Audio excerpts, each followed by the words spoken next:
Hola, ¿qué tal? Muy buenas noches a toda la gente de Nuevo Norte. Estamos en otra transmisión aquí del programa de Razón Popular, en el cual en esta ocasión vamos a hablar sobre la llamada transición a la democracia, la cual tiene múltiples formas de abordarla y nosotros consideramos abordarla desde un punto de vista crítico y un punto de vista histórico y analítico.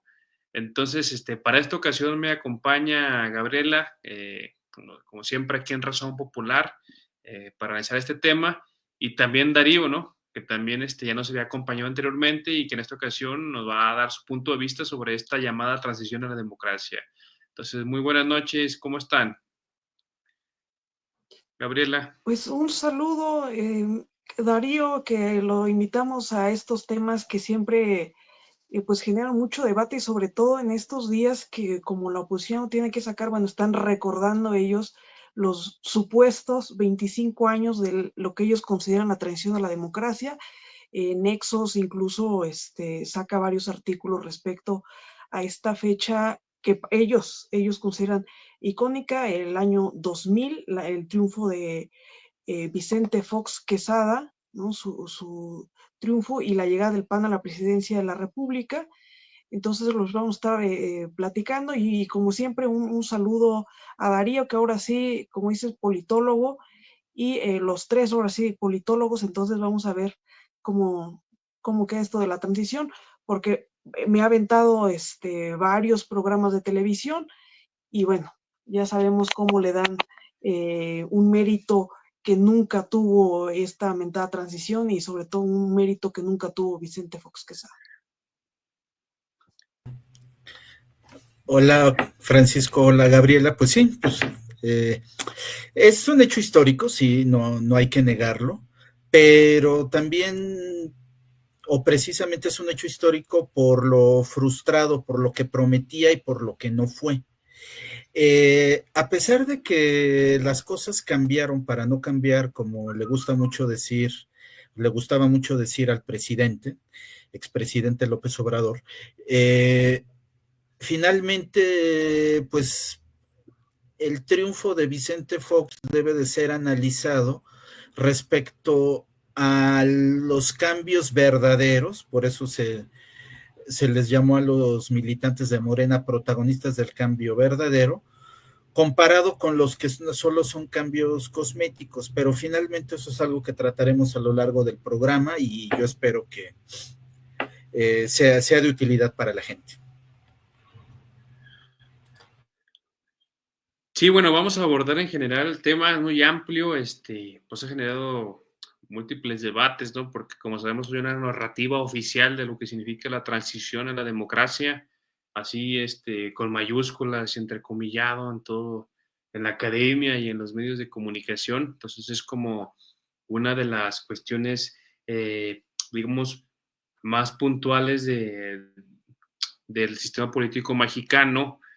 Eh, y creo bueno, para empezar a hablar de ella, hay que decir que la transición a la democracia en México se enmarca dentro de una serie de transformaciones de los sistemas políticos en el mundo, donde se llevaba a cabo, digamos, como una especie de, vale mencionar, transición a regímenes democráticos, ¿no? Desde autoritarismos o dictaduras a regímenes aparentemente democráticos o democráticos en el sentido liberal del término, como se dice, digamos, en la academia, pero que finalmente pues respondían a una especie de agenda de democratización, ¿no? De los sistemas políticos, que a finales del siglo XX empezaban a establecer el sistema democrático representativo, ¿no? Liberal, como el camino a seguir, sobre todo después de la caída de la Unión Soviética, pero incluso desde la década de los 70s, 80s,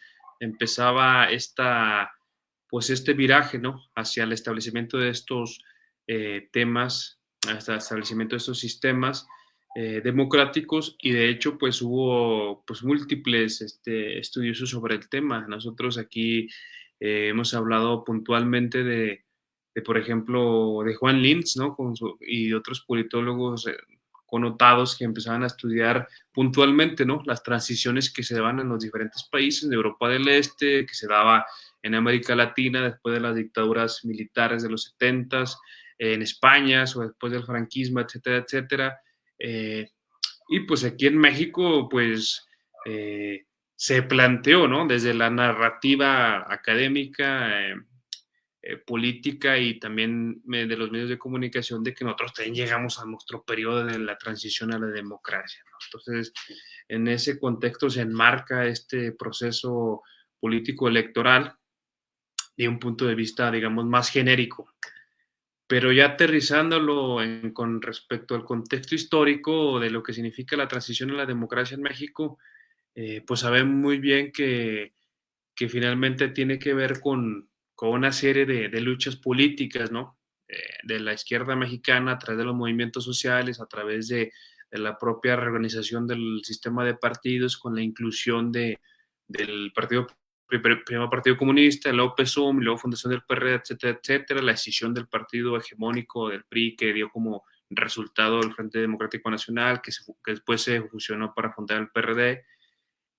Todo ese, digamos, todo ese conjunto de trajinar, ese conjunto de luchas políticas, dieron como tal un preámbulo, ¿no? Que desembocó en una mayor democratización del sistema electoral y pluralidad del sistema de partidos en México, pero que a final de cuentas es como otra narrativa desde las izquierdas, ¿no? Como la podemos entender y que finalmente podemos o a veces coincidimos en que no se puede resumir la transición a la democracia en el triunfo de Vicente Fox en el 2000, ¿no? Sino que va más allá y tiene un preámbulo histórico más denso, más importante y que nosotros no podemos, digamos, reducirlo, ¿no? A una elección en el año 2000. Entonces, así a grandes rasgos, les planteo esto. Recomendamos este texto de Linz, más allá de, digamos, del sesgo, digamos, que puede tener con respecto a la ciencia política muy liberal, pero que finalmente, digamos, que era como el marco, ¿no? Que se manejaba en torno al 2000 y que finalmente pues se construyó la narrativa, ¿no? La narrativa que vamos a ir escribiendo con una serie de autores, como el que entonces era el presidente del INE, el IFE, y ahora, bueno, pues que se le da el gran mérito, ¿no? De ser casi el artífice de la transición a la democracia, etcétera, etcétera. Es todo un tema, es una línea de investigación académica, es por supuesto, un tema de debate y de lucha política y de imaginario simbólico, lo que significa la transición a la democracia, y pues aquí a grandes rasgos vamos a hablar. No sé si quieran comentar algo al respecto, Gabriela. Sí, brevemente, para darle paso a Darío, porque sé que esto de los movimientos sociales es también parte de su fuerte, solamente señalar que, bueno, yo me aventé una serie de programas, para ver, sobre todo en televisión y en artículos, cómo trataban este tema de la transición, y creo que, pues, como todos sabemos, llevan agua a su molino. ¿Por qué? Porque para empezar ocupan este término de transición a la democracia que bien señalas, para mí la mayoría lo retoma de Juan Linz, pero que este tema de transición a la democracia, ahora sí, como dijeron, mezclan peras con manzanas. ¿Por qué? Porque Juan Linz sobre todo hace énfasis una transición a la democracia, pero desde el punto de vista de lo que está viviendo España. Entonces, España transita desde lo que es la dictadura de Francisco Franco a una democracia, ¿no? O sea, una democracia entendida, por lo menos en ese contexto, como que pueden llamar elecciones, ¿no? Porque en ese momento, pues evidentemente en una dictadura, pues ni a eso se llega, ¿no? Y también hay otro contexto que es el contexto de las dictaduras latinoamericanas, ¿no? En particular, por ejemplo, el caso chileno. Entonces, vi ahí un analista, Carlos Bravo Regidor, que dice la transición de los regímenes autoritarios a las democracias. No, momento, o sea, hay que distinguir, porque lo que era Chile y lo que era España eran unas dictaduras militares, que lo que tampoco mencionan es que dieron un golpe de Estado a gobiernos de izquierda popularmente electos, ¿no? Entonces, la transición a la democracia, para Juan Linz, hace referencia a eso, y ellos ya mezclan transición a la democracia como esa caída de esas dictaduras y el paso a una democracia liberal, donde ya también mezclan, por ejemplo, la caída del socialismo real, ¿no? Y me parece que no en todos, o sea, no, la transición a la democracia no describe la totalidad de todos estos fenómenos que está pasando. O sea, es decir, una cosa es el cambio o la transición de la dictadura a la democracia liberal y otra cosa es la caída del socialismo real y otra cosa es lo que sucedió en México, porque en México, nos guste o no, lo que fue el PRI o lo que fue el régimen del PRI, PNR, PRM, o sea, finalmente es un régimen emanado de una revolución que en su momento, en su origen, tiene una gran legitimidad, ¿no? Y que esa legitimidad se va desgastando. Se va desgastando, ¿por qué? Porque no hay la participación de otros actores, ¿no? Políticos. ¿Y por qué? Porque llega un momento que se cierra la puerta a la participación de la izquierda, ¿no? Y entonces lo que no hablan tampoco estos analistas es como que dicen, nos cayó la transición a la democracia como si nos hubiera caído así la transición a la democracia, ¿no?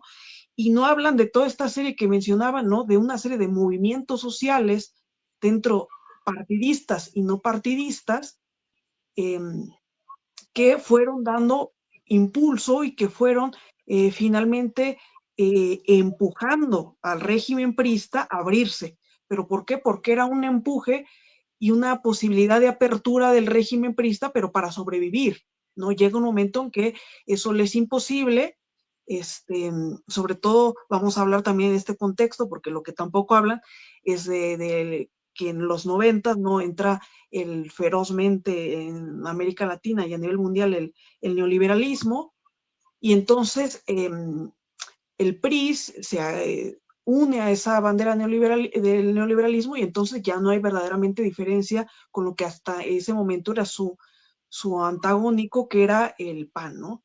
Entonces, por así le doy paso a Darío, ¿no? Porque los analistas omiten mucho cómo esta mentada transición, como si se hubiera dado todo en un régimen institucional y que entonces la reforma, como lo siempre dicen, ¿no? La reforma de partidos, que fragmentó entonces el poder y que entonces el PRI se debilita porque ya no tiene mayoría, etcétera, pero lo que nunca mencionan es todos estos movimientos sociales que en algún sentido y estas luchas de la izquierda que empujaron al régimen priista a hacer cambios. Darío. Gracias, digo, es muy interesante la foto, yo creo que ahorita vamos a ella. Miren, yo creo que para los politólogos hablar de democracia es como los filósofos hablar de lo que es el ser. Entre politólogos, hablar de qué es la democracia, qué significa, cuándo son sus alcances, aunque es en sí nuestro tema, pues digo, es un tema que puede ser muy, muy abstracto. Muchos podemos decir que la democracia no solo son las elecciones, unos dirán que es el gobierno del pueblo para el pueblo y por el pueblo, otros dirán, sí, pero esa es una definición que viene de Estados Unidos, sí, pero yo también puedo decir que es una definición que más lo define en el contexto moderno. O sea, es una discusión muy interesante, pero para el tema de la transición o lo que se le dice transición a la democracia a partir del triunfo de Fox, yo me iría más bien a la historia, porque es lo creo que desde mi punto de vista lo que nos puede dar luces respecto a qué es y qué no es.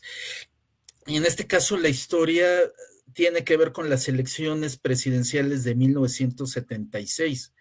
En esas elecciones, independientemente de que el PRI desde su fundación era un partido hecho para ganar y que controlaba todo, en las elecciones del 76 llegaron a un límite que no podríamos creer, porque López Portillo, más allá de que controlaban a los gobernadores, a la Suprema, eso sí era un régimen autoritario, señores.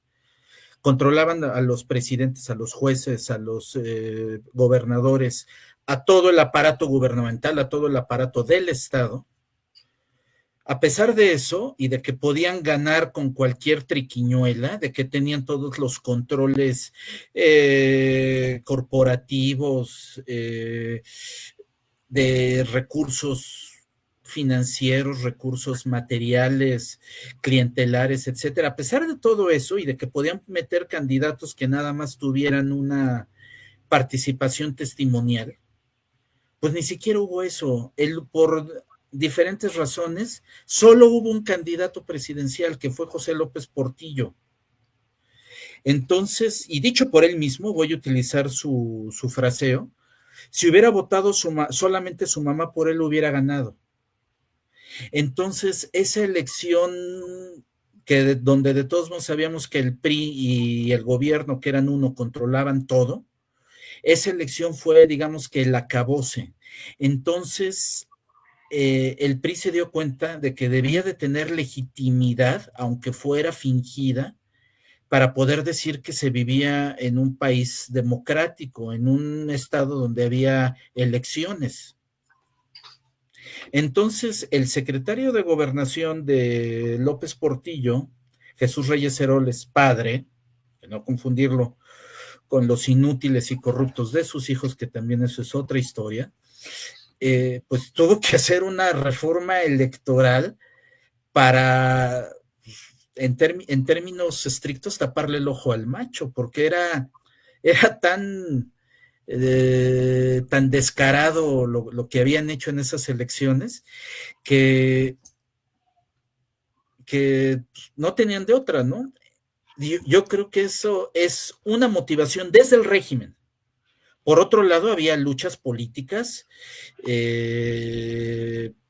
más allá de las luchas clandestinas que también estaban en los 70 y que habían sido ferozmente reprimidas con Luis Echeverría y que se siguieron reprimiendo con López Portillo, había luchas políticas pacíficas o que llamaban a la acción política pacífica, que tuvieron que ser reconocidas para que tuvieran voces, no que cambiaran las cosas, pero que cuando menos pudieran tener derecho a hablar en la tribuna de la Cámara de Diputados. Y es ahí, hablando de esa foto que pasaron anteriormente, ese es Jesús Reyes Heroles, que se le dio el registro al Partido Comunista Mexicano. Ese registro que se perdió hasta el año pasado cuando el PRD, porque sí, señores, el PRD es el registro del Partido Comunista Mexicano, aliado con el PRIAN. Háganme ustedes el pringado favor, pero bueno, ya me adelanté demasiado. Regresando a ese punto, se le dio, entre otros, el registro al Partido Comunista Mexicano, al Partido Mexicano de los Trabajadores, a otras fuerzas políticas que habían apostado no por la vía clandestina, a pesar de que no, muchos compañeros no tuvieron de otra. Y entonces, pues es a partir de ahí que surgen excelentes tribunos como Pablo Gómez, que pues, hasta la fecha sigue siendo un referente dentro de la política nacional.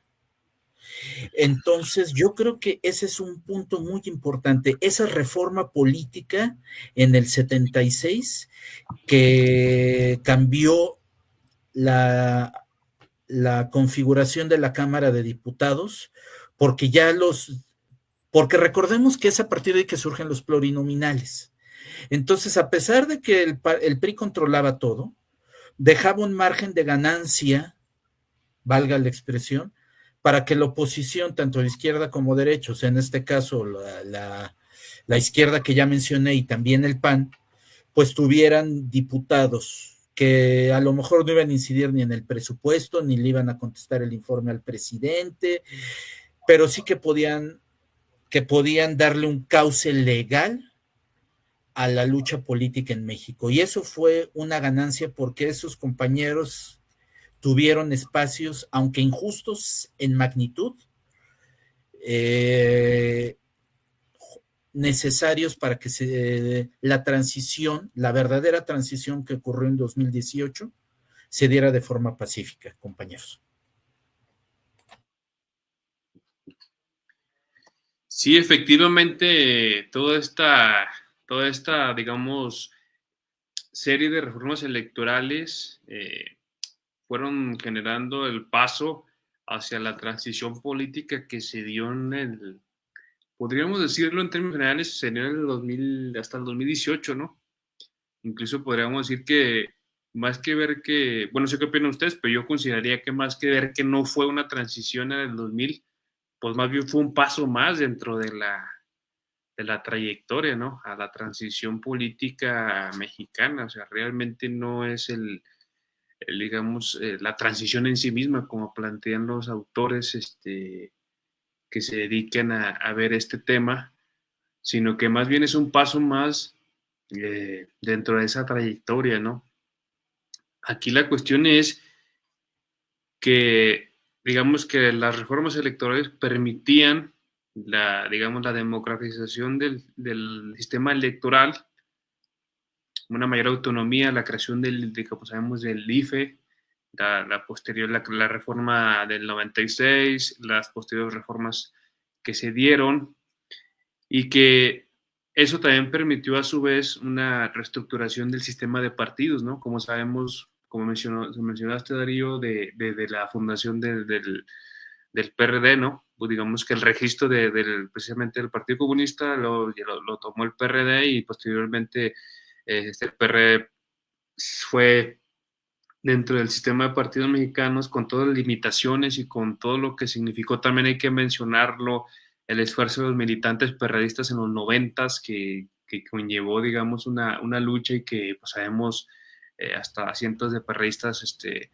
pues fueron asesinados también durante la década de los 90. O sea, la democratización sí ha costado en la historia del país. O sea, sí se ha logrado, pero sí ha costado. Ahora sí que esfuerzo, ¿no? Y vidas humanas. Y también, digamos, que ese proceso pues ha conllevado también que se esté, digamos, resistiendo, ¿no? Porque de alguna manera todos los movimientos sociales, el partido, entonces el PRD, que hay que mencionar algo, y esto es importante, que como todo se fue, digamos, alineando, porque después de la caída de la Unión Soviética, eh, en el contexto de la década de los 90, digamos que también de la decisión que se hizo del PRI, ¿no? A partir del Frente Democrático Nacional, que sabemos la corriente democrática del PRI, que fundó el PRD en conjunto con el PSUM, digamos que plantearon ellos en la agenda de la izquierda mexicana la democratización, ¿no? Partido de Revolución Democrática. Entonces ya se convirtió la democratización, se convirtió en una demanda central de la izquierda mexicana, con todos los complementos que conocemos, y fundamentalmente que es el proyecto nacionalista, pero digamos que se fue, digamos, acompañando este proceso, ¿no? A tal grado que durante toda la década de los 90 sabemos cómo se fue dando la correlación de fuerzas, el PRD, Cuauhtémoc Cárdenas con su liderazgo, incluso el surgimiento del zapatismo como una crítica al proyecto neoliberal de Gortari, de Salinas de Gortari, y ya posteriormente, a partir de la década de los 2000, con la figura de López Obrador como el principal organizador, ¿no? Del movimiento democrático y nacionalista nacional mexicano. Entonces, digamos que esa es como la ruta, ¿no? Entonces aquí la cuestión es que se genera el debate porque dentro del discurso oficial de la transición a la democracia se dice que el 2000 fue, digamos, el parteaguas de la historia nacional, se crearon todas las instituciones, se creó, digamos, o más bien se terminó de formar el INE como un organismo autónomo que permite la pluralidad, la libertad de expresión, etcétera, etcétera, como cuestiones espontáneas o como cuestiones que te las otorgaban, ¿no? Te las otorgaban nada más porque a alguien se le ocurrió o tuvo la brillantez de entender esto, etcétera, etcétera, desde el Estado, pero finalmente siempre ha sido como esa tensión, ¿no? Entre el movimiento social, el movimiento político y el Estado mexicano, ¿no? Entonces, en ese sentido se puede entender la ruta hacia la transición democrática en el país. Y bueno, ya para pasar precisamente a este punto, toda esta cuestión sale a colación porque te dicen, ¿no? Digamos que seguimos el guión, ¿no? Fox llega al del 2000 a la presidencia, y a partir de ahí, digamos, se constituye una transición a la democracia con un partido diferente al PRI, y a partir de ahí se genera digamos, una democratización del Estado mexicano, y digamos que desde ahí empieza el México moderno. Pero la cuestión es que, como hemos visto y como vamos a comentar, pues el régimen de la presidencia de Fox pues se quedó corta y fue todo lo contrario a las ilusiones que cierta gente, digamos, se creó en ese entonces y que finalmente es el discurso que te vende, ¿no? Entonces la cuestión es el gobierno de Fox que al instante significó una desolución, ¿no? Para mucha gente, aún que si le quisiera otorgar el beneficio de la duda rápido, ¿no? Rápido se convirtió en una presidencia eh, pues muy escueta, con una serie de cuestiones que fueron muy cuestionadas desde la izquierda, lógicamente, pero también desde los propios partidos de, de la élite mexicana, ¿no? Pues, el PRI también, bueno, aunque fueron siempre aliados, ya sabemos, el PRI y demás, pero digamos que quiero señalar que fue una presidencia cuestionada y demás. Entonces, no sé si quieran apuntar sobre lo que significó el gobierno de Fox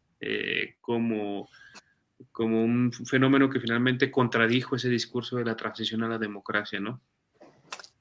Yo nada más señalar rápidamente que decía Darío, ¿no? O sea, esto de señalar que la democracia es como definir qué es el ser en filosofía, ¿no? Entonces, pero a mí sí me gustaría decir que por lo menos la democracia que desde los sectores izquierda entendemos por democracia no es exclusivamente eh, ir a votar, ¿no? O sea, es uno de los elementos de elegir, ¿no? A nuestros representantes, pero no es solamente eso, ¿no? ¿Y por qué digo esto? Porque vamos a ver que todos los elementos que desde la izquierda consideramos que la democracia es precisamente lo que Fox no cumple, ¿no? Entonces, porque para mí la democracia y sobre todo para los sectores de izquierda tiene que ver sí con el votar, decidir quiénes van a ocupar los cargos de elección, eso de elección popular, pero también significa para nosotros redistribución de la riqueza, también significa para nosotros mejoras en educación, mejoras en salud, eh, no solamente esta idea que dice, no es que la democracia, porque es la democracia liberal, que no necesariamente está en sintonía con lo que nosotros proponemos. La democracia liberal dice poder poner límites al poder, pero momento, o sea, ¿qué poder? No, no es lo mismo el régimen priista, decía poner límites a un poder que desde hacía mucho tiempo ya no tenía legitimidad, a un poder como el que ahora conocemos. Dice, bueno, es que Morena tiene mucho poder, bueno, pero porque es un poder elegido en las urnas, un poder que goza de legitimidad porque nosotros lo pusimos ahí y nosotros decidimos darle esa mayoría. ¿Y por qué digo esto? Bueno, porque en el 2000 yo sí considero, sí se puede decir, es una fecha que sí marca un antes y un después, porque no se puede negar que después de décadas de gobierno del mismo partido, el hecho de que llegara un gobierno distinto, con unas siglas distintas, que en este caso era el PAN, para muchos sí significó, para muchos un hartazgo, ¿no? Afortunadamente en mi casa nunca creyeron eso de Fox, siempre votaron por Cárdenas, ¿no? Pero bueno, es otra cosa. Pero lo que sí es cierto es que mucha gente tenía, por una parte, el hartazgo de lo que ya significaba tantas décadas del gobierno del PRI, pero por otra parte, sí había gente que consideró o puso en Fox sus esperanzas de cambio y de transformación. Pero luego vemos que todas estas consideraciones que nosotros tenemos de lo que debería de ser una democracia, pues fue dos pasos para atrás, lo que nosotros pensamos que iba a ser un paso para adelante. ¿Por qué? Porque ni consolidó instituciones, después vemos, allanó el camino incluso y debilitó las instituciones electorales y allanó el camino de un fraude electoral, porque la corrupción siguió casi de la misma manera, solo con otros rostros, ¿no? De lo que era el PRI, no se creció, no se redistribuyó la riqueza, no se recuerdan programas sociales, es decir, o sea, todo lo que la gente en un momento esperaba, pues fue una decepción en términos, ahorita vamos a ver, ¿no? Y eso Darío, en varios videos que seleccionó, o sea, en términos internacionales, fuimos, bueno, el gobierno de Vicente Fox, muy aliado, servil, como dice Darío, a los intereses de George Bush, ¿no? Empezamos a tener más relación con América Latina y con Cuba, o sea, en términos internacionales fue un desastre, ¿no? ¿Por qué? Porque ya venía esta implementación. Lo que no decía es que, como dijeron, esta mentada transición venía con regalo, porque era la implementación del neoliberalismo, de la idea de que el mercado puede solucionar todos los problemas. Incluso recordemos también estas payasadas que decía Vicente Fox en su momento en campaña, que el problema del STLN y el problema de Chiapas, porque así lo veía, lo resuelvo en 15 minutos. Una serie de cosas que eran eslóganes, pero que luego en el momento del ejercicio de gobierno se mostraron como meras ocurrencias, y que además, por eso no podemos hablar de una transición a la democracia. Bueno, pues es que desde mi punto de vista, y ya lo ahondará Darío, pues Fox no construyó nada, es más, allanó el camino para varios retrocesos en términos institucionales y en términos democráticos, ¿no? Pues ahí dejo mi comentario, Darío.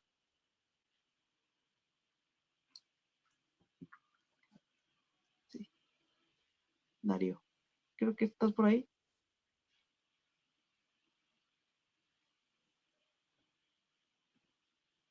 Creo que no se escucha. No se escucha, Darío.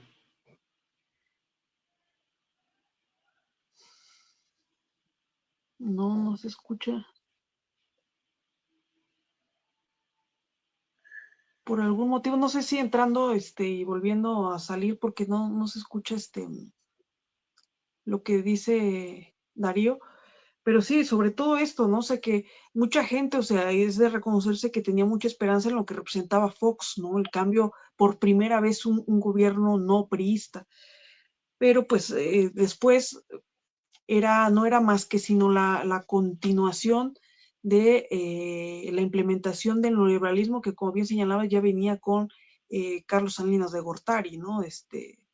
Entonces, fue un proceso que, bien lo señalaba, no sé, era 1 o 2 años y ya la gente se había desilusionado porque veía que todas esas promesas que había dicho Fox en campaña, y que era muy bravucón a la hora de decir el discurso, de hablar con sus interlocutores en los debates. Yo me acuerdo, o sea, cómo hablaba con La Bastida y cómo hablaba con Cuauhtémoc Cárdenas, y aparte de que era un personaje muy grosero, se creía era muy altanero al momento de decir, ¿no? Y ahora sí, como decir, tenía para repartir, pero y después se demostró la cara de lo que verdaderamente era. Algunos ya lo intuíamos, ¿no? O sea, qué podía esperarse de un partido, o sea, como lo que significaba el PAN, y de un personaje que había sido administrador de una gran empresa refresquera, y que luego quería ver al país como eso, ¿no? Como si el país fuera un negocio, ¿no?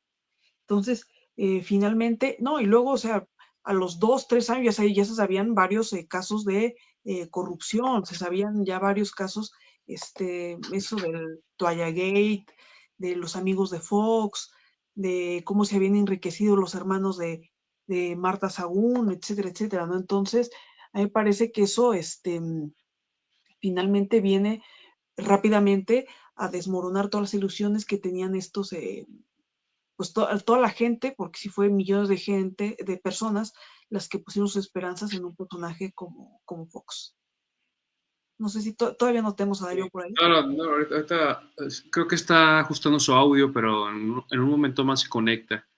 Y bueno, solamente agregar que, que sí, o sea, la cuestión aquí es que hay como, digamos, tres o tres líneas o temporales o líneas políticas que se traslapan en la cuestión de las décadas de los 90, 2000 y 2010, que es, por un lado, la lucha democrática y lo que es la búsqueda de la pluralidad y la libertad de expresión, etcétera, etcétera, la democratización en México, y por otro lado está la lucha de proyectos de nación, porque finalmente, pues algo que queda claro es que la transición fue una transición, lo que se le llama la transición del 2000 fue una transición, digamos, pactada entre las élites para lograr pues, una continuidad del modelo neoliberal. Y eso hay que apuntarlo, ¿no? Porque finalmente si no se entiende esa parte, pues también uno puede llegar al grado digamos, de no entender el trasfondo, ¿no? De lo que significó ahora sí que la presidencia de Fox. Pues, Y, y también dime. señalar que incluso en términos internacionales, por ahí Darío nos había enviado un video donde efectivamente, o sea, empezó un conflicto serio, yo creo de los más serios que ha tenido México con Cuba. Ahora sí, tenemos a Darío de regreso. Darío,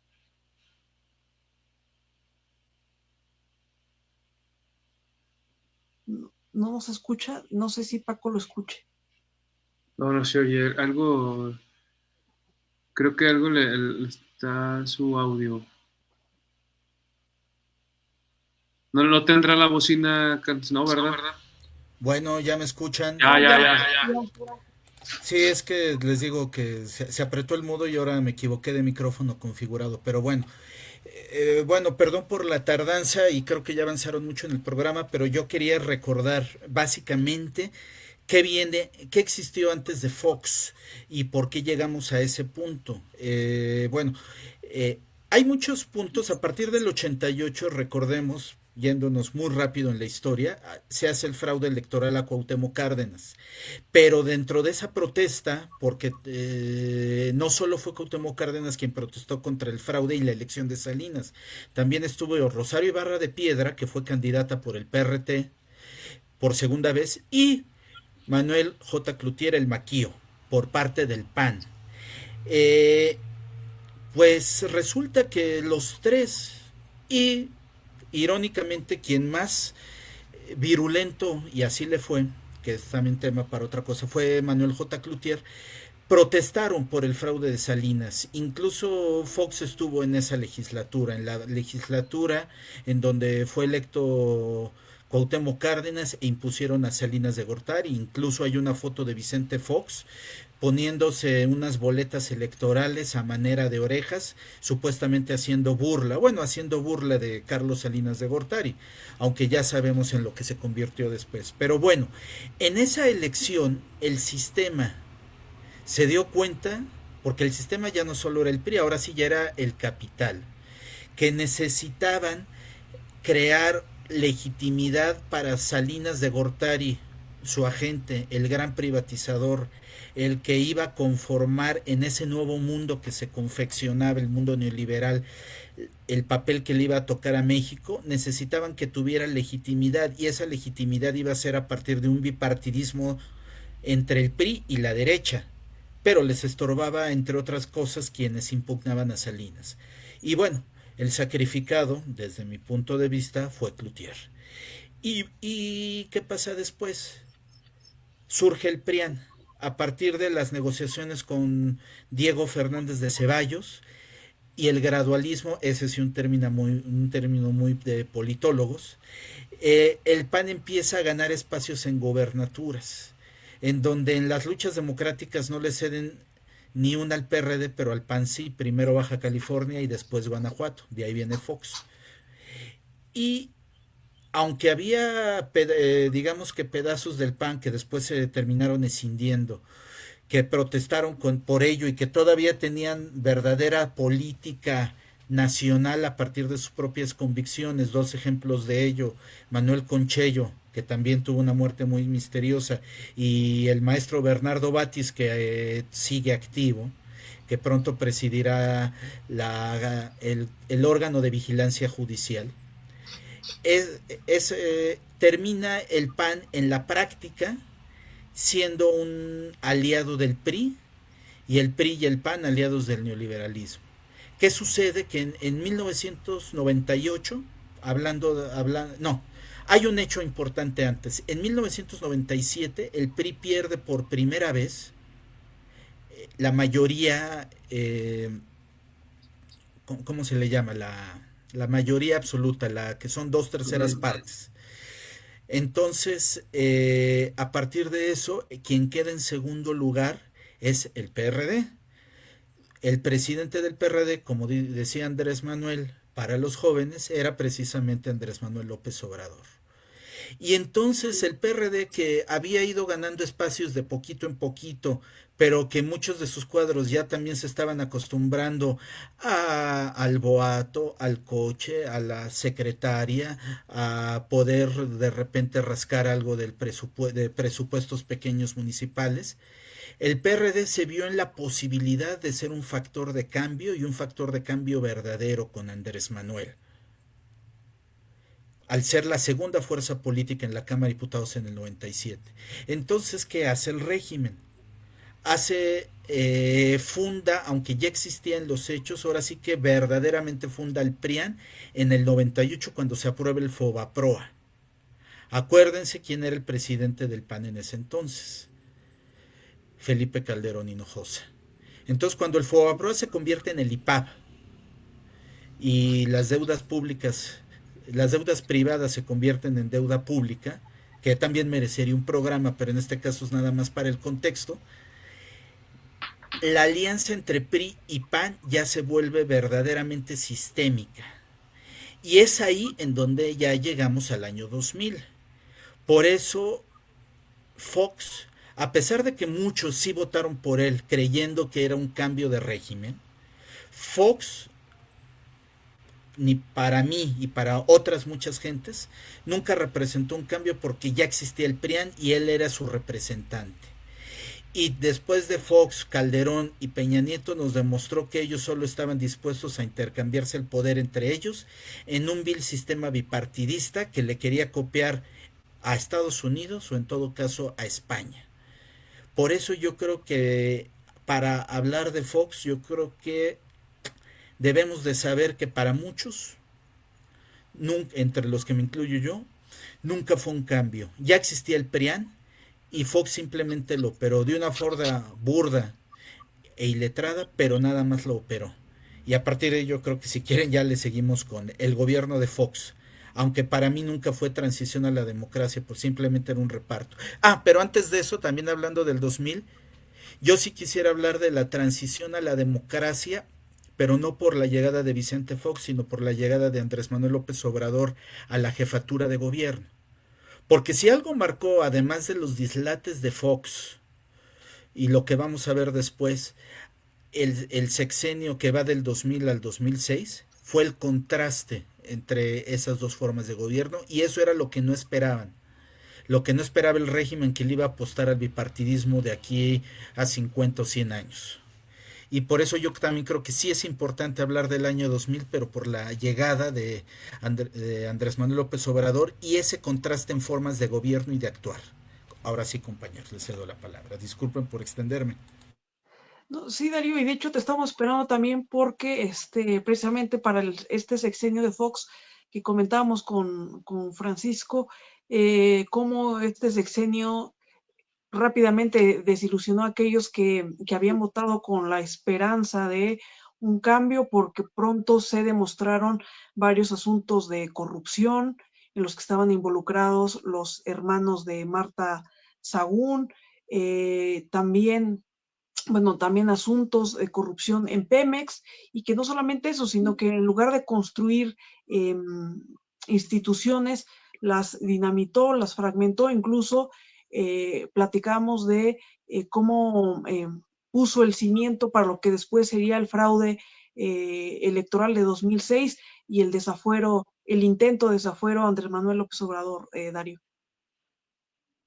Pues sí, digo, fue un desastre, ha sido calificado de traidor a la democracia porque independientemente de que ya existía el PAN, finalmente la gente votó por él.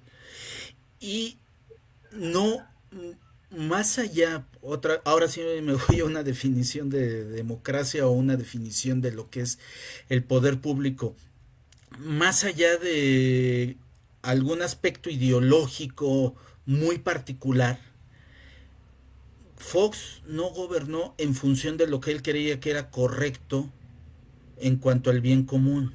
Gobernó para un grupo de mafiosos, gobernó para los particulares, gobernó para los empresarios. Y eso, aunque podamos tener muchas definiciones de democracia, eso no es democracia. Pueden llamarle plutocracia, pueden llamarle cleptocracia, pueden llamarle neoliberalismo, pueden llamarle capitalismo de cuates, pero eso no es democracia. Gobernó en función de los que lo financiaron, a pesar de que en este caso no lo impusieron, porque la verdad sí ganó con los votos. Y más bien la decepción sería esa, porque cuando menos podemos decir que Salinas de Gortari fue impuesto, que Felipe Calderón fue impuesto, que Peña Nieto fue impuesto, pero la gente sí votó por Fox. Y es para esa gente que desilusiona, que con ilusiones vanas, pero votó por él, que Fox pudo haber tenido respaldo popular, porque tenía la legitimidad de los votos para gobernar en función del poder público, y no lo hizo. Por eso es traidor a la democracia, más allá de que ya existía el PRIAN. Y si quieres, Paco, también el video de esa joyita, ¿no? Donde Fidel Castro lo graba diciéndole, pues que en una reunión, bueno, si quieres pasamos el video de cómo insulta a Fidel Castro.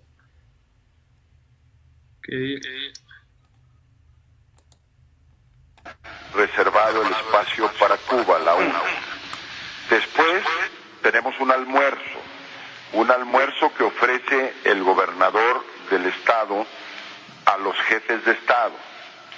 Inclusive te ofrezco y te invito a que estuvieras en ese almuerzo, inclusive que te sientes a mi lado y que terminado el evento y la participación, digamos, ya te regresaras. Y así a la isla de Cuba. No, bueno, pues ¿a dónde va el hotel? Dígame. A la isla de Cuba o a donde tú gustaras ir. Correcto. Que me dejaras libre, y es la petición que te hago el viernes, para que no me compliques el viernes. Usted no quiere que yo le complique el viernes. Muy bien, sí. Es que usted parece que no leyó una línea en que yo le digo que voy con el espíritu constructivo a cooperar en el éxito de la conferencia. Sí, si mi palabra no vale de efecto, yo comprendo las demás cosas que no, de las cuales no vamos a hablar. Y lo que puede pasar, casi adiviné que usted me iba a llamar para decirme algo parecido. Pero muy bien, yo con toda franqueza se lo digo. Estoy dispuesto a cooperar con usted. Sí. Estoy dispuesto a cooperar con usted y a hacer lo que usted está solicitando. Podemos hacerlo de esta manera. Sí, repítamelo, por favor. A ver, llegar el jueves por la mañana. Sí, jueves por la mañana. A la hora. Pronunciar el discurso. Sí. Muy pronunciar bien. El discurso en el pleno. Sí. Participar en la comida de jefes de Estado y donde yo te invito inclusive a estar sentados al lado. Muy bien, muchas gracias. Y por la tarde, pues salir a la hora que a ti te convenga. Sí. Muy bien. Déjeme ver el horario, hora, ahí hay una hora de diferencia, la hora en que yo tengo que moverme. La hora allí, si acaso tuviera que llegar un poquito más temprano, digamos. Pues así, compañeros, esa joyita, ¿no? Como decían, le querían vender chiles a Herdes, ¿no? De donde, pues cómo iban a hacerle caer en esa trampa a Fidel Castro, pero que finalmente detrás de esto estaba el insigne secretario de Relaciones Exteriores Jorge Castañeda, y que pues, no contaban con que Fidel Castro iba a grabar esta conversación, y que se pensaron mucho las relaciones con Cuba, ¿no? Porque ahí se mostró, lo decíamos, el servilismo de Fox frente a Estados Unidos, incluso como en esta grabación, como le dice prácticamente a los cubanos, bueno, que eran, pues sí, que se retiraran, ¿no? Porque para no quedar en mal con Estados Unidos. Con el patrón, no se vaya a enojar. ¿Cómo ves, Darío, esta conversación? Pues es que sí, son muchas cosas, Gaby. Para empezar, hablando de Fox, pues qué tipo tan tonto, tan bisoño, tan ingenuo. Pensar que alguien con la experiencia de Fidel no iba a estar grabando una conversación, dos. Precisamente por eso, no mostrarse de una forma patética ante el mundo, como un lacayo, como un sirviente, como un eh, como un soldado que obedece órdenes de un poder superior, en este caso de Estados Unidos. Eso nos deja mal como mexicanos, muy, muy, muy mal, porque finalmente ese era nuestro presidente. Y la forma en que se arrodilla frente a Estados Unidos, porque no es solo la grosería que le hizo a Fidel, sino que representando al pueblo mexicano le dijo, oye, come si te vas porque no quiero que se enoje aquí el patrón. Eso es lo segundo. Tres, eso demuestra, es como un ejemplo también de cómo fue la forma de gobernar de Vicente Fox. Hay otra cosa que quisiera recalcar acerca de la política internacional durante su sexenio, que fue la postura que tuvo México frente a la guerra del Golfo.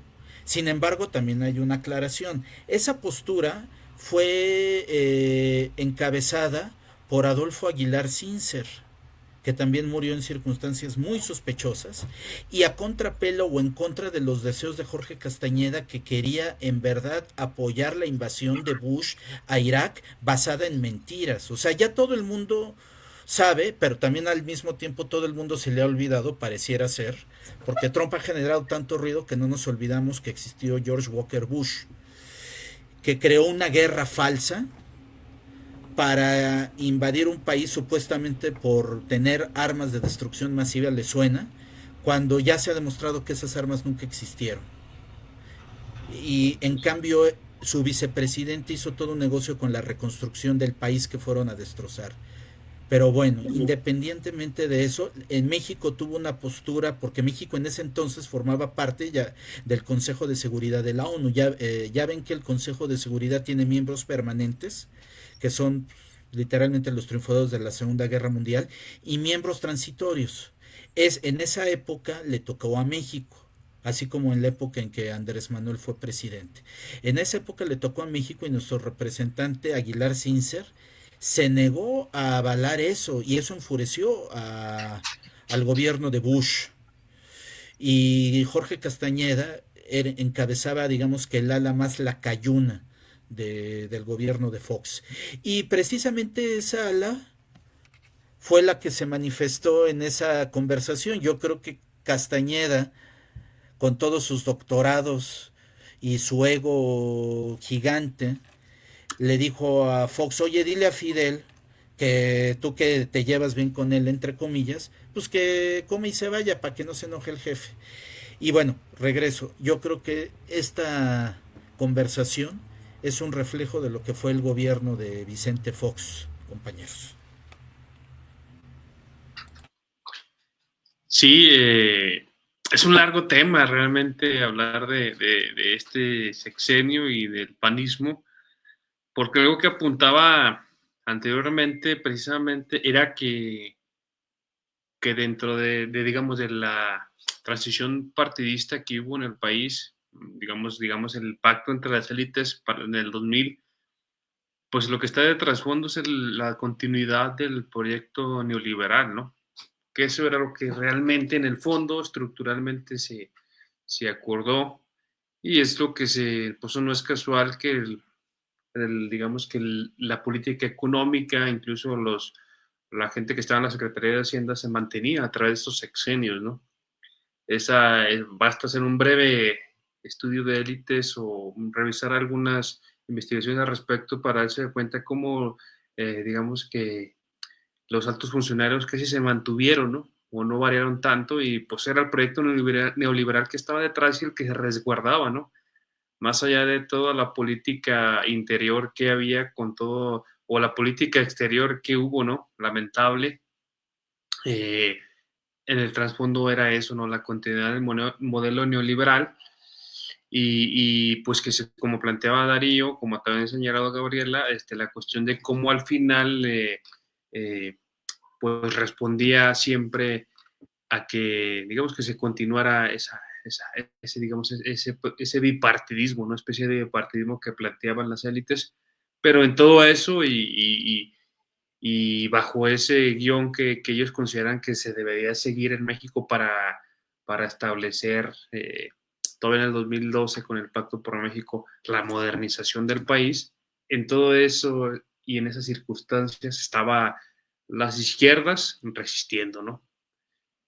Estaba López Obrador encabezando el proyecto nacionalista mexicano con el PRD en entonces y después la fundación de Morena.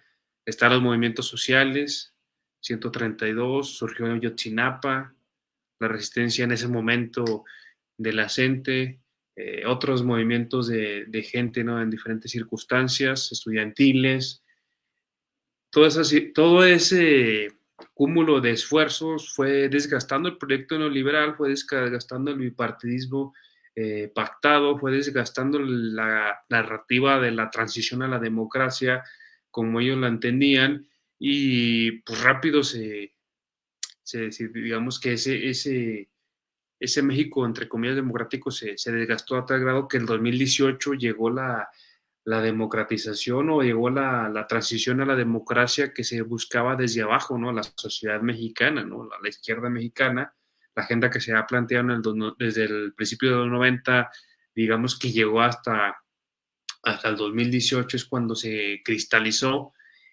y a partir de ahí surge otro punto fundamental, digamos, una coyuntura histórica en el país donde ahora se logra más que una transición, se logra el comienzo de una instauración de un nuevo régimen político, ¿no? Porque todo está en vías de llevarse a cabo. De hecho, en todos estos temas está en primera instancia ver qué significa la democracia para la izquierda mexicana, ¿no?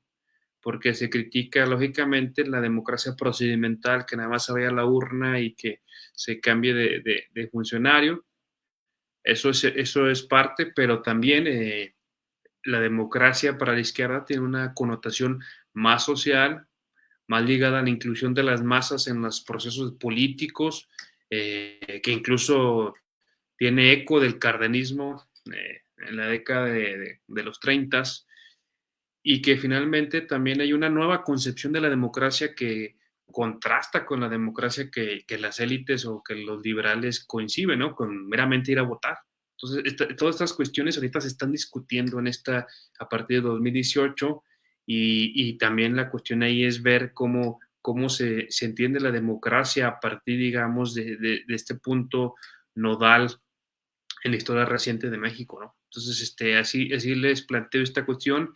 Ya para ir cerrando, ¿qué opinan sobre este año de 2018 como un punto central a la hora de analizar la transición a la democracia y también a la luz de entenderla como así que es un punto de inicio, ¿no? También para un régimen político que está construyéndose, que se sentaron las bases a partir del sexenio pasado, pero pues lógicamente hay una serie de cosas que se tienen que seguir debatiendo, discutiendo, y una cuestión central es la democracia entendida desde la izquierda mexicana. Vamos a acentuarla, no vamos a irnos tan generales, tan en un término mundial, sino centralizada. ¿Qué significa la democracia y qué es esa democracia que se va a construir desde la izquierda mexicana a partir de 2018?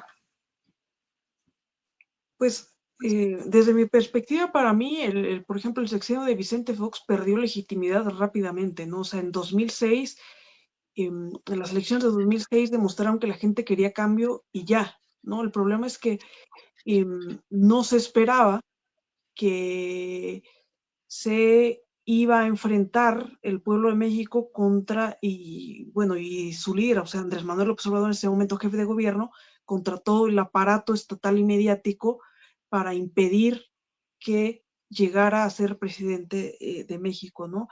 Recordemos que ese cambio, o sea, sí hubo polarización, pero ¿por qué? Porque se mostró evidente que lo que se estaba disputando, como bien señalabas, eran dos proyectos de nación distintos, ¿no? O sea, el neoliberalismo y lo que esto significaba en términos de libre mercado, de la privatización de las empresas, etcétera, y lo que representaba Andrés Manuel López Obrador con un proyecto nacionalista, ¿no?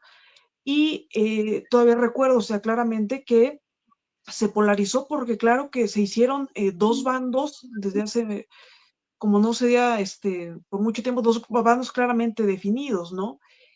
Y que los medios de comunicación en este momento jugaron un papel obstaculizando la voluntad popular, porque recuerdo muy bien cuando era un momento muy importante para las izquierdas en América Latina. Recordemos, estaba Hugo Chávez, estaba Lula, ¿no? Entonces, todos estos comerciales que pasaban, que yo recuerdo, era todavía niña, pero que cuando descargaban todas estas armamentos y decían ya están con Hugo Chávez detrás, decían ya están descargando las Kalashnikovs y hay que prepararnos a la guerra asimétrica y todo eso que fue la campaña sucia, ¿no? Para deslegitimar el discurso de López Obrador y decirlo, ya ven, vamos como Venezuela y todas estas cosas que se caían y que un peligro para México, y entonces ahí se trunca la voluntad popular, ¿no? Se trunca esa voluntad del pueblo de un cambio y un cambio ya. Y lo que queda, creo que es uno de los sexenios más desastrosos en la historia reciente de México, que es el de Felipe Calderón, ¿no? Que ahí no fue un paso para atrás, fueron 1000 para atrás desde el punto de vista porque nos metió en un problema de lo que representó esta guerra contra el narcotráfico desde su punto de vista para tener legitimidad, que seguimos pagando y que yo no le veo una solución a pesar de la irrupción popular que representó el 2018, no le veo una salida fácil ni pronto, ¿no?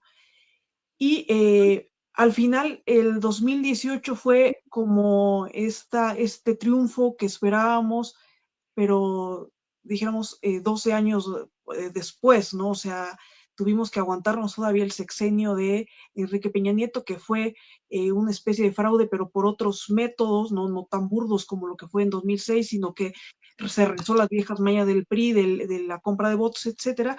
Y creo que el 2018 representó para ya muchos de nosotros que veníamos de muchas derrotas, porque para mí el 2006 fue catastrófico, ¿no? O sea, eso del sexenio de Felipe Calderón lo vivimos a diario haciendo, pues sí, ¿no? Lamentándonos de lo que fue el sexenio de Felipe Calderón, todavía lo recuerdo y me da hasta enojo, pero también a la vez tristeza. Y creo que el 2018 fue eso, ¿no? O sea, fue lo que muchos esperábamos que iba a ser el 2006 y no fue, pero que al final no se pudo contra esa marea, esa voluntad popular de una transformación, eso sí, profundo de las instituciones, ¿no? De esa irrupción que hice plebeya, que de alguien como Andrés Manuel López Obrador, o sea, la cabeza, un líder social que viene desde todos estos combates también, como toda la gente que lo acompañó, de todas las luchas de la izquierda, porque finalmente, o sea, éramos los mismos y eran nuestros padres y éramos nosotros, entonces eran varias generaciones y ahí se logra consolidar en el 2018 al final ese sueño popular, ¿no? Y en una transformación que a pesar de lo que se pueda criticar, palpable, ¿no? O sea, ahí sí, con redistribución de la riqueza, con disminución de los millones que se encontraban en pobreza, con programas sociales universales, que a muchos les da miedo, ¿no? Esto de hacer un programa universal, ¿no? Porque lo que a ellos les importa era lo focalizado, ¿no? Y repartirlo a discreción, ¿no? Que hubiera intermediarios y entonces ahí poder un poco desviar unos cuantos recursitos para quedarse con dinero, ¿no? Y hay transformaciones profundas, aunque a veces no se notan, pero en las instituciones del Estado, ¿no? Ahora, o sea, cualquier acto de corrupción, incluso los que morenos son sumamente criticados, y creo que eso me parece ya hasta un cambio de la narrativa, ¿no? Que antes decían, no, pues bueno, es que las cosas así son, y ahora ya no es eso, ahora decimos, ¿cómo es posible si queremos un cambio que se estén cometiendo los mismos actos que nosotros criticábamos? Entonces, creo que es hasta un triunfo en términos discursivos, ¿no? Y eso es lo que para mí es el 2018, y yo no y lo llamaría una traición a la democracia, porque a veces el término democracia es muy conflictivo, pero sí como una irrupción popular donde por primera vez el pueblo se sintió identificado con un gobierno y que ese gobierno le respondió y que tiene la mayor de las legitimidades y que además llegó, aunque mucho les causa esto pues mucho miedo, con mayoría en las cámaras. ¿no? Pero en una mayoría que por primera vez el pueblo decidió, la mayor parte de los mexicanos así decidimos, que tuviera esa mayoría para lograr los cambios que se requerían en ese momento, ¿no? Y bueno, con eso cierro, ¿no? Por eso a muchos nos genera mucha ilusión todavía el 2018, porque ahí es donde verdaderamente vimos culminado ese cambio, esa transición, toda esa serie de movimientos, de luchas que se dieron décadas y décadas, ahí lo vimos por primera vez llegando al máximo cargo del Estado, ¿no? Del Poder Ejecutivo. Entonces eso nos causa mucha ilusión después de la gran derrota que para lo que algunos supuso el 2006 y ese aberrante sexenio de Felipe Calderón. Darío. Bueno, esa foto es muy interesante porque es de cuando se creó el gobierno legítimo de México, es en el 2007 ya me parece. Digo, es interesante porque también como decía Andrés Manuel, no había que perder la esperanza.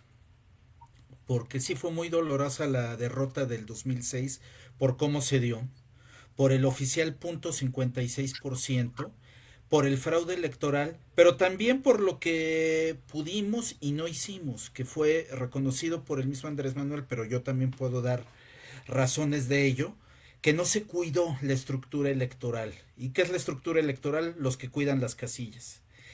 Y por ahí fue el fraude. Y aún así apenas les alcanzó para el .56. Pero en fin, fue muy triste. Sin embargo, pues la lucha continuó. Y yo creo que hablando de si hubo, o más bien de cuándo empezó la transición a la democracia, yo pues sí tomaría en cuenta el 2018, no solo por la llegada de Andrés Manuel en sí, sino porque a partir de ahí se notó que en México tenía lo que también se ha dicho muchas veces, la revolución de las conciencias. ¿Y qué es la revolución de las conciencias? Que la mayor parte del pueblo, cuando menos del pueblo activo políticamente, ya no se tragaba las noticias que la propaganda del régimen que decía que la democracia era lo que ellos decían que era y que la democracia era portarse bien y aceptar los resultados a pesar de que hayan sido con fraude electoral, porque no hay que olvidar esto, las elecciones del 2006 también tuvieron consecuencias para el PRIAN, porque porque al pueblo le demostraron que ellos son también capaces de mentir, que Felipe Calderón, que decía que iba a ser el presidente del empleo y el presidente que iba a mejorar las cosas, dejó al país en un estado pues terrible, ensangrentado, en fin, empobrecido. Entonces, las mentiras del PRIAN tuvieron consecuencias y la gente ya no se tragó la píldora tan fácilmente. Y a pesar de que en el 2012 Peña Nieto fue impuesto a billetazos, la revolución de las conciencias hizo que ya para el 2018 ya no le sirvieran ni las campañas electorales sucias, ni los anuncios pagados, ni las fake news que ya existían para entonces, porque en el 2018 ya existían todas estas noticias falsas que se propalaban en redes sociales, ya en Twitter y Facebook ya reinaban en la conversación pública, y mucha gente ya pensaba muy bien las cosas, ya si le decían a Andrés Manuel es un peligro para México, a diferencia de los que en 2006 en verdad se la creían, pues se dieron cuenta que cuando se ponía la imagen de que se caían los ladrillos y las bicicletas y todo eso, pues ya no correspondía precisamente a la izquierda, sino, sino que la derecha también podía mentir. Por eso yo creo que la transición a la democracia empieza también con esa revolución de las conciencias. Y lo vemos en cuanto a que en los poderes mediáticos comunes, radio, televisión, periódicos, ya no son los que dominan la conversación pública, a diferencia de otros países. Así como en Chile tienen al Mercurio, en Argentina al Clarín, pues nosotros tenemos a Televisa, TV Azteca, etcétera.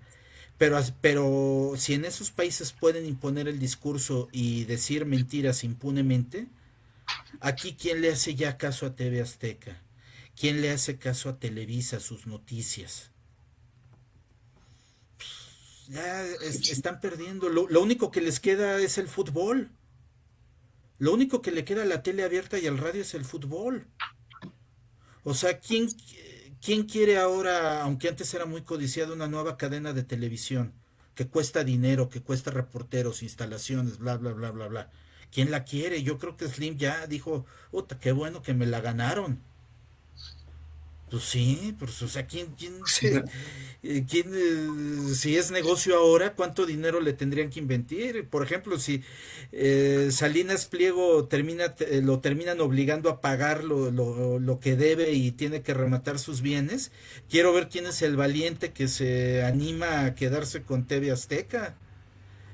Pues no creo que Slim diga, pues sí, yo me quedo con ella, al fin que es un negociazo, pues no, o sea, es muy importante eso. Claro que también son otros retos, ¿no? Que sería tema para otro programa. Sobre las redes sociales, también cómo evitar que se conviertan en un factor de mentira, porque también se pueden convertir en eso. Pero cuando menos ahorita en México los poderes fácticos tradicionales ya no tienen ese aparato de propaganda. Y esa también es parte de la transición a la democracia. Otro punto, antes de despedirme, la otra parte de la transición a la democracia es que como politólogo yo te puedo decir que las decisiones ahora, para bien o para mal, se toman en función de lo que se cree que es correcto o no, y no en función de quién los puso en el poder. Y eso, aunque podría ser algo muy básico, pues no existía y ahora sí existe. Por eso es que a Andrés Manuel no le van a poder agarrar millones de dólares y cuentas bancarias en Suiza y paseándose en Londres como Peña Nieto o Calderón o Salinas, porque gobernó en función de lo que creyó que era justo y correcto. No lo impusieron, no le dieron dinero para su campaña, tan es así que le siguen inventando rumores, pero no le han podido mostrar nada. Y en ese sentido, ese es un gran avance, compañeros politólogos, no sé qué opinen al respecto. Perdón, antes de terminar, lo que decía Andrés Manuel, que citaba a un señor de Baja California, de San Quintín, que ojalá que convierta los intereses privados, que expropie los intereses privados del poder público. Eso yo creo bueno. que también es un gran avance y eso se demuestra en cobrarle impuestos a los que antes no pagaban. Y ahora el último, porque los demás sí pagaron, y por eso es que también se pudieron hacer muchas cosas. El último de los que no quieren pagar está a punto de perderlo todo por no entender la realidad que venía. Los otros hasta ganaron. Y Salinas Pliego durante un tiempo también llegó a ganar. Pero es tal su avaricia y su soberbia tonta, pero soberbia al fin y al cabo, que se quiso poner por encima de los cambios históricos que se dieron. Y eso yo creo, compañeros politólogos, que es un síntoma de democracia. Muy bien, creo que en términos generales concordamos, ¿no? Sobre la importancia del 2018, el nuevo cambio de mentalidad que creemos que eso ha sido fundamental, la politización de la población y de la población que antes no tenía acercamiento a la política, que es donde es más valioso, ¿no? Un ejemplo, hace unos días estábamos en la mesa conversando, hay unos familiares y estaba un primo mío que tenía mucho que no platicaba con un tío en común de los dos sobre política. Entonces, pues lo mira, mi tío pues no tenía tanto acercamiento a la política anteriormente, pero desde este sexenio pasado pues estoy informándonos con los youtubers, digamos, en las redes sociales, en lo que oye, en lo que conversa con la gente y demás, Entonces ya estábamos hablando y mi tío ya empezaba a ubicar lo que era la Suprema Corte de Justicia, que era lo que era el secretario de Hacienda, lo que era la Cámara de Diputados y el coordinador parlamentario del Senado, de la Cámara de Diputados, etcétera, etcétera. Entonces mi primo se sorprendía. Y, ¿en qué momento mi tío empezó a saber tanto de política? Yo no sabía que sabía esa parte. Así pasó con la sociedad mexicana. La gente empezó a ubicar las instituciones, empezó a ubicar la estructura del Estado, empezó a exigirle a la clase política mexicana, que incluso la de Morena también no va a tener las mismas facilidades que tuvo en su tiempo el PRI, ¿no? Que tenía dispendio y que tenía, pues o sea, que tenía libertad de no responderle a su electorado. Ahora no, ahora la clase política de Morena tiene mayor responsabilidad ética, moral y también de servicio público, porque es lo que se marcó desde el sexenio pasado y es lo que la sociedad mexicana ahora exige, ¿no? Eso es parte, como señalabas, de la democratización de la vida pública y claramente también de la necesidad de que se amplíe esa democracia, ¿no? Porque está en vías o sea, realmente pasamos a una democratización del Estado mexicano, pero falta una mayor participación de la población en otros ámbitos, ¿no? Más allá de las urnas y en el día a día a través de la democracia participativa, ¿no? En los espacios concretos de la sociedad mexicana, como es sus colonias, sus calles, escuelas, espacios de trabajo, etcétera, etcétera. Pero bueno, voy a leer unos comentarios así rápidamente y ahora sí ya para cerrar, si quieren comentar algo al respecto de las personas que nos estuvieron viendo el día de hoy en Razón Popular. Bueno, Nahum, saludos de WhatsApp, perdón. Osvaldo, saludos. Mario igual, saludos. Pedro Navarro, saludos de Tecama, que está en México, amigos. Mariana Sánchez, buenas noches. Y luego Pedro Navarro dice que la verdad algunos miembros de mi familia me compartieron que sí votaron por Fox con la esperanza del cambio, lo cual solo fue un cambio de color, pero siguió siendo el mismo modelo político neoliberal en la forma de gobernar. Y luego ya aquí Nahum hablando de la grabación de Fidel con Fox, dice que lo grabó todito Fidel. ¿Cómo disfruté de esa venganza de Fidel? Y le dice, se vio inocente Fox, no sabía que en La Habana se graban a todos, dice. Dice, Fidel le daba 2 vueltas a ese botudo, se lo chamaqueó feo, dice Nahum. Y luego Víctor, Enciso dice, el come si te vas. Bueno, bueno, sí, comentaron Nahum. Y Mario señala que se le ocurrió en el año 2000, fue una transición vista solamente desde el punto de vista de la democracia procedimental, donde hubo un cambio de partido político en el poder, más no hubo cambio en el régimen, ni mucho menos en el modelo económico hegemónico. Bueno, a grandes rasgos, no sé qué quieran comentar de esto que comentaron los compañeros. Pues yo nada más cerrar, por ejemplo, no decía, comente Lino Corrod y los amigos de Fox. Es que, bueno, es que Fox da para todo un programa y toda la corrupción que se gestó en eso y la intervención de Marta Sagún y eso, bueno, es todo un casito, pero para tratar un programa, ¿no? El Y puro desafuero.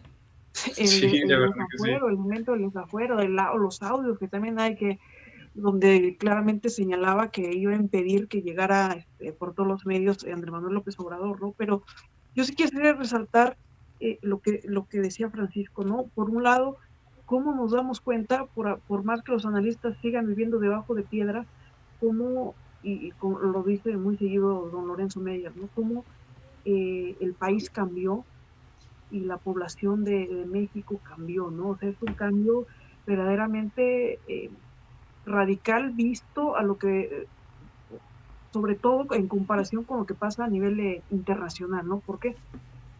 Porque bien lo señalabas, el sentido común se ganó durante el sexenio de López Obrador para los sectores progresistas o para la izquierda, ¿no? Es para mí impactante, quizá la gente no se alcanza a dar cuenta, pero de la politización de base, o sea, de la gente común, ¿no?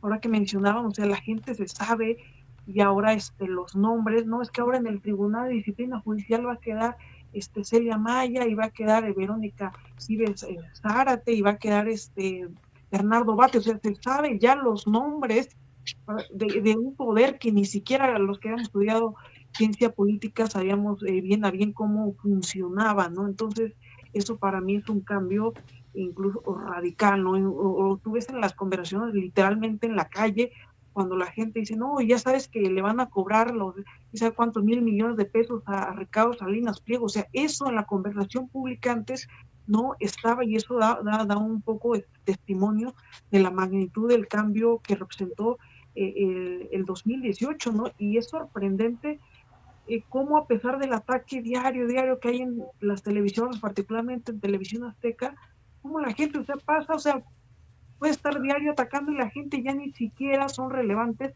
para la conversación pública, ¿no? Y es algo que no pasa ni siquiera, o sea, ni en ningún país de América Latina, ¿no? O sea, ahora que condenaron a cárcel a Cristina Fernández, hay gente que dice, bueno, es que nosotros queremos una reforma judicial como la de México, ¿no? Porque si no, estos operan y están al servicio de los oligarcas, de los empresarios, en este caso de Macri y compañía, de Milei, y entonces ahí te das cuenta, o sea, del cambio profundo que operó a pesar de que estos analistas, me parece que lo único que se resiste a cambiar, pues finalmente es la televisión, ¿no? Que vemos la mayor parte de los analistas que van en sentido contrario de los análisis que se hacen casi en todos los medios alternativos, ellos van en sentido contrario, ¿no?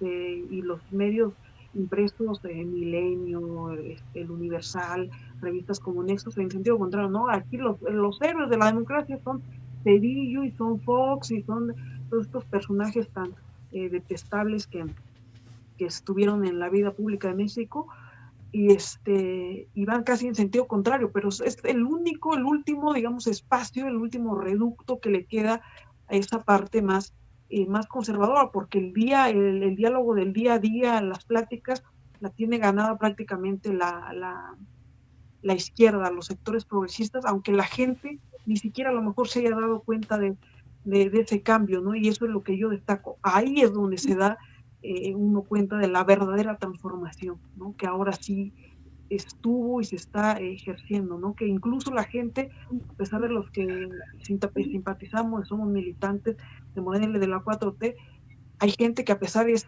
crítica y ahora con el propio partido, ¿no? Decir, bueno, este personaje no me gusta, ¿por qué están metiendo sí, los principios del partido eran tal? Eso ya es un avance, ¿no? Incluso la autocrítica dentro del propio partido, ¿no? Entonces, eso me parece fundamental. A muchos nos sigue llenando, o sea, de ilusión, pese a las contradicciones que sigue teniendo el movimiento, ¿no? Porque, bueno, desviarlo no va a ser tan fácil y siempre va a haber esa masa popular que se politizó y se sigue politizando día a día, y que me parece que es muy importante para contener cualquier intento de la derecha, de la oposición, o que como queramos llamar, de regresar al pasado y a las porquerías así literalmente que teníamos antes, Darío. Pues sí, esto último que dijiste, Gaby, yo creo que es lo más importante. Cuando dices tú que la gente al ya haber revolucionado su conciencia, no se traga tan fácilmente las cosas y es crítica con lo que sucede. Mira, yo creo que siempre va a haber élites que se van a querer subir al barco ganador, o que haya élites que, a pesar de haber militado siempre del bando ganador, o sea, del lado de la izquierda en este caso, eh, anteponen su carrera política al bien común. Yo creo que siempre va a haber eso. Eso también merece un análisis aparte, que está ocurriendo ahora en la dirigencia de Morena y en el resto, y quién decide las candidaturas o no. Pero independientemente de eso, lo importante es que si hay una regresión desde adentro, desde afuera no tienen ni a dónde moverse. No creo que, imagínate, la candidatura presidencial de Verástegui o del mismo Salinas Pliego, Lili Telles para jefa de gobierno, Marco Cortés como líder de... O sea, No tienen cuadros. Imagínate Alito Moreno planteándose ser eh, no sé, jefe de gobierno de la Ciudad de México o algo así. No tienen, no les da. Pero yo creo que si habría una regresión, va a ser desde adentro. Pero esta revolución de las conciencias lo va a impedir. Aunque en un momento dado le lleguen o nos lleguen a secuestrar a Morena en su totalidad, la gente no se va a tragar, no se va a tragar una transición o un regreso, una teoría del péndulo, como muchos dicen, que es una jalada, por cierto, de que llega un momento en que se va a la izquierda, pero después se tiene que regresar a la derecha.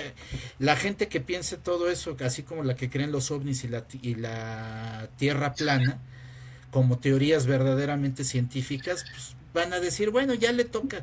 No, la gente de izquierda no se va a creer eso y si alguien lo quiere plantear dentro del movimiento, creando candidaturas en ese estilo, dejen ustedes para gobernadores o para diputados, para la presidencia de la República, la misma gente de izquierda lo va a repudiar. Ahora, nuestro deber, porque tampoco es cosa de decir, bueno, ya tenemos una revolución de las conciencias, pues es organizarnos, estar al pendiente y protestar cuando se deba de protestar.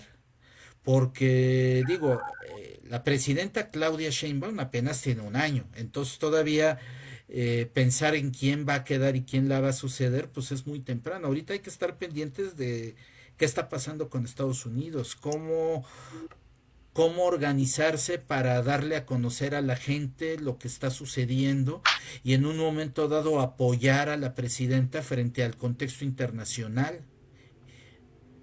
frente a Trump, lo que venga, porque digo, como algo aparte, ahorita Trump es un animal herido y si en un momento dado se ve desesperado, así como crea un incendio para que la gente se distraiga del incendio anterior que creó, pues yo creo que uno de los incendios que puede crear en un momento dado puede ser una intervención en México. Y eso va a requerir que la gente salga masivamente a las calles a protestar y a informar, porque el PAN no lo va a hacer, lo va a apoyar, Verástegui lo va a apoyar, Salinas Pliego lo va a apoyar, y la gente debe, cuando suceda eso, si es que sucede, va a tener que llenar las calles así como llenó las calles con el desafuero, con el fraude electoral, con celebrando el triunfo de Andrés Manuel. Y al mismo tiempo estar atenta de quiénes son los que verdaderamente representan ese cambio donde se separó al poder público del poder privado, compañeros. Creo que ya nos pasamos, Pues, perdón. sí, pues ya para cerrar, ya vámonos, precisamente esto que comentaron al final son las líneas generales de lo que significa la democracia para la izquierda, ¿no? La inclusión de las masas, la participación de las masas en la defensa del proyecto y la politización de las masas. O sea, realmente la población en términos generales, macrosociales, eh, incluida en los procesos políticos, es como se entiende la democracia desde la izquierda y ese concepto de democracia se contrapone a la democracia procedimental que se reduce todo a las urnas, que reduce todo al proceso electoral y que reduce todo incluso a, pues ahora sí que pues a las cuestiones puntuales de la institucionalidad, ¿no? Del Estado. Esto precisamente es la democracia desde la izquierda y creo que una labor que tenemos pendiente es precisamente tratar de empezar a reflexionar en torno a eso, ¿no? Hay como líneas generales de lo que significa, pero falta aterrizarlo y falta empezar a articularlo de tal manera que la gente entienda puntualmente cómo contrapones esta democracia desde el 2018 que se trata de plantear, cómo la contrapones a la otra democracia meramente procedimental, ¿no? Entonces ese es el debate y pues aquí estamos Razón Popular, y pues tratamos de hablar un poquito, ¿no?, sobre lo que significaba ese tema tan amplio que es la transición a la democracia en México, y pues vamos a seguir hablando de estos temas y de otros, ahora sí que para informar a la población y también para nosotros mismos estar reflexionando en torno a los temas centrales, ¿no?, de la actualidad mexicana y también de la actualidad del mundo hacia donde vamos. Entonces, muchas gracias, Darío, por acompañarnos en esta ocasión. Realmente fueron muy valiosos tus comentarios y esperemos nos vemos en otra ocasión, ¿no? Gabriela, nos vemos a la próxima y gracias a todos los que nos vieron y nos van a ver después aquí a través de Nuevo Norte. Hasta luego, nos vemos. Hasta luego.